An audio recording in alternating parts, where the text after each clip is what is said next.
यहीं से शुरू होना, यहीं से शुरू होना, अपनी जीत की जो सिलसिला है यहीं से शुरू होना है।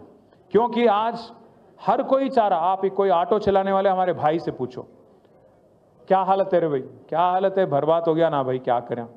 मैं 2-4 महीने पहले मैं आ रहा था कहीं असेंबली से, मैं पार्टी ऑफिस आ रहा था, आते आते बीच में वो बंजारा हिल्स के पास लाइट, रेड लाइट आया तो रुक गया मैं।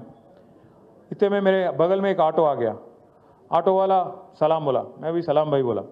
बोलते ही उन्होंने बोला साहब एक बार शीशा नीचे करो। मैं शीशा नीचे कर लिया, बोला सलाम, मैं फिर से बोला सलाम, क्या नाम है, बोला महमूद। बोला महमूद भाई क्या हाल है, क्या हाल है साहब, बर्बाद है। मैं बोला बर्बाद, क्या हुआ, क्या है साहब, पूरा धंधा कारोबार ख़त्म, कहीं भी रोटेशन में पैसे नहीं है, एक तरफ रियल एस्टेट ख़त्म हो गया, एक तरफ हमारा कारोबार ख़त्म हो गया, कहीं भी आज कहीं भी देखो आप, आज कोई नहीं है साहब। केसीआर साहब जाने के बाद वो गया साहब, वो माहौल गया हैदराबाद में, वो पुराना वाला हालचाल नहीं है అన్నాడు। मैं क्या करूं महमूद भाई, फिर एक ఓట్ का सजा 5 साल है ना, ఒక ఓట్ శిక్ష 5 ఏళ్ళు కదా అని నేనన్నా। అంటే ఏమంటాడు తెలుసా महमूद भाई, कोई तरकीब नहीं है क्या साहब, कोई तरकीब అంటే ఏమైనా ఉపాయం లేదా అంటుండు।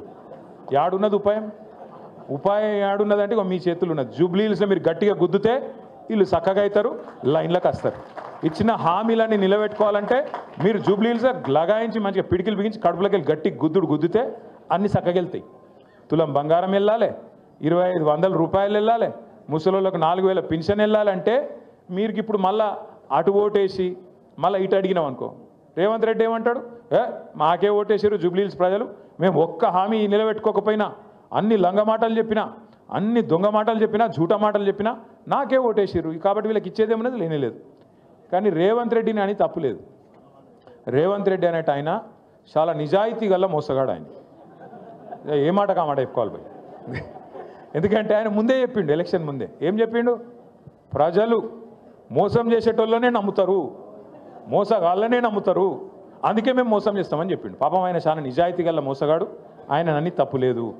కాకపోతే బాధ ఎక్కడ అనిపిస్తుంది అంటే, మనం మంచి మంచి వాళ్ళని చూసినాం, ముఖ్యమంత్రులను, ఓ చంద్రబాబు నాయుడుని చూసినాం, ఇదే రాష్ట్రంలో మనందరం చూసినాం, ఓ ఎన్టీ రామారావుని చూసినాం, తర్వాత అటెనక రాజశేఖర రెడ్డి సార్ని చూసినాం, రోషయ్య గారిని చూసినాం, కేసీఆర్ గారిని చూసినాం। పెద్ద పెద్ద మనుషులను చూసినాక ఇలా రేవంత్ రెడ్డిని చూస్తుంటే ఎక్కడో అజం అవుతలేదు। ఏమిటికంటారా, నాకేం పగలేదు, పంచాయతీ లేదు, ఏమిటికంటారా, ఎవడన్నా ముఖ్యమంత్రి నేను సెక్రటేరియట్లో లంకె బిందెలు ఉంటాయనుకొని వచ్చిన భయ్, లంకె బిందెలు ఉంటాయి సెక్రటేరియట్లో, లంకె బిందెల కోసం ఎవడు తిరుగుతాడు, అర్ధరాత్రి తువాలలు కప్పుకొని తటపారలు పట్టుకొని తిరిగేది దొంగలు। ఎవడన్నా ముఖ్యమంత్రి లంకె బిందెలు ఉంటాయంటాడు సెక్రటేరియట్లో, గట్లు ఉన్నాడు ఈయన। రెండోది నేను అడుగుతా, ఇప్పుడు ఈ అర్రల ఈ రూమ్లో ఎవరన్నా అప్పు లేని వాళ్ళు ఉన్నారా, అప్పు ఖర్జా नहीं है सो आदमी कोई है यहाँ पे, है तो हाथ उठाओ। అప్పు లేని వాళ్ళు ఎవరు ఉన్నారమ్మా, దేదీప్యానికి ఉన్నదా లేదా అప్పు, ఉన్నది, మీ లేడీ సింగం కూడా అప్పు ఉందంట, సబ్కే పాస్ అప్పు है। అప్పు లేని వాళ్ళు ఎవడు ఉన్నాడు, మా సుధీర్ అన్న కూడా ఉంది అప్పు। ఎందుకంటున్నా అంటే వెంకటేశ్వర స్వామి గుడి ఉంది రా భయ్, మా వాళ్ళకి లేక దేవుని గుడి ఉంది, కరెక్ట్ చెప్పిండు మా తమ్ముడు। అయితే ఎందుకు చెప్తున్నా అంటే, అప్పు అందరికి ఉంటుంది, కానీ ఏం చేస్తాం మనం, అప్పు హైతోవి కర్జా హైతోవి లోపల బనీన్కు పొక్కలున్నా మీదికెళ్ళి మాత్రం కడక్ అంగి వేసుకుంటాం, బయటికి మాత్రం షాన్ మే ఫరక్ నీ అని అన్నట్టు తిరుగుతాం। ఎందుకు తిరుగుతాం, మళ్ళీ ఎవడన్నా అప్పు ఇవ్వాలంటే ఇవన్నా వద్దా, ఇవ్వాలన్నా లేదా, ఇవ్వాలి మరి, అందుకే తిరుగుతాం అట్లా। కానీ ఈయన ఎట్లున్నాడు ముఖ్యమంత్రి, ముఖ్యమంత్రి అంటేనే కుటుంబానికి పెద్ద, ఈయననే తెల్లారి మార్కెట్లో పడి నా రాష్ట్రం దివాలా తీసింది, నా రాష్ట్రం సగనాకిపోయింది, నా రాష్ట్రం మొత్తం ఎయిడ్స్ పేషెంట్ అయిపోయింది, నా రాష్ట్రం క్యాన్సర్ పేషెంట్ అయిపోయింది, నేను ఢిల్లీకి పోతే నాకు ఎవడు అపాయింట్మెంట్ ఇస్తలేడు, నాకు అపాయింట్మెంట్ ఇస్తే చెప్పులు ఎత్తుకపోతాడేమో అని భయపడుతుర్రు, ఇట్లా మాట్లాడతాడు ఎవడన్నా ముఖ్యమంత్రి। గీననట మన జూబ్లీహిల్స్ని ఉద్ధరిస్తారట, హైదరాబాద్ను ఉద్ధరిస్తారట। మీరు ఆలోచన చేయండి, గిసొంటి ముఖ్యమంత్రిని ఎవరైనా చూసినామా। ఇంకోటి అప్పు ఉందనుకో, ఇప్పుడు నేను సుధీర్ అన్న కాడ 1 లక్ష రూపాయలు అప్పు తీసుకున్నా అనుకో, చెప్తా నేను ఏం చెప్తా అన్న, ₹1 మిత్తి ఇస్తా, నాకు 6 నెలల్లో వాపస్ ఇస్తా అని చెప్తా, ఏదో వెళ్ళలేదు నాకు। సుధీర్ అన్న ఫోన్ చేస్తున్నాడు 6 నెలల తర్వాత, ఏమైనా భయ్ ఇస్తలేవు అని, ఓ 2 సార్లు ఫోన్ ఎత్తుతా, 3 సార్లు ఫోన్ కట్ చేస్తా, I'm not accessible not reachable అని పెడతా। పెట్టినాక ఓ రోజు సుధీర్ అన్న వచ్చి పట్టుకుంటాడు, అరే దొరుకుతలేవు ఏం సంగతి రా భయ్ అని పట్టుకుంటాడు। పట్టుకున్నాక ఏం చేయాలి నేను, అరే కాదన్న దండం పెడతాను ఏమనుకోక జర వెళ్తలేదు, ఇంకో నెలాగి ఇస్తా అని చెప్తా। కానీ ఈ ముఖ్యమంత్రి ఎట్లున్నాడు తెలుసా, ఎలక్షన్ల ముందు వాగ్దానాలు చేసినావు కదా, అడ్డమైన వాగ్దానాలు ఇచ్చినావు కదా, మరి ఏమాయ భయ్ నిలబెట్టుకుంటలేవు అని మేము అడిగితే ఏమంటుండే తెలుసా, ఏం చేస్తారు నన్ను కోసుక తింటారా? కోసుక తినే నీకు నువ్వేమన్నా సేపువా మామిడికాయవా? ఎవడు కోసుక తింటాడు? ఏం కోసుక తింటాడు? అంటే గంత ఇట్లాంటి మాటలు మాట్లాడే ముఖ్యమంత్రి నా జీవితంలో అయితే నేను చూడలేదు. పెద్ద పెద్ద వాళ్ళని చూసినాం, మంచి మంచి వాళ్ళని చూసినాం, ఇసొంటోని ఎప్పుడు చూడలే. మరి ఇసొంటోని చేలగాళ్ళందరూ వచ్చి వెంగళరావు నగర్ చుట్టుముట్టి మేము ఉద్ధరిస్తాం, మేము ఇది చేస్తాం అంటే అసలుడే సక్కగలేడు. మీరేం చెప్తారు నాకు అర్థం కాదు.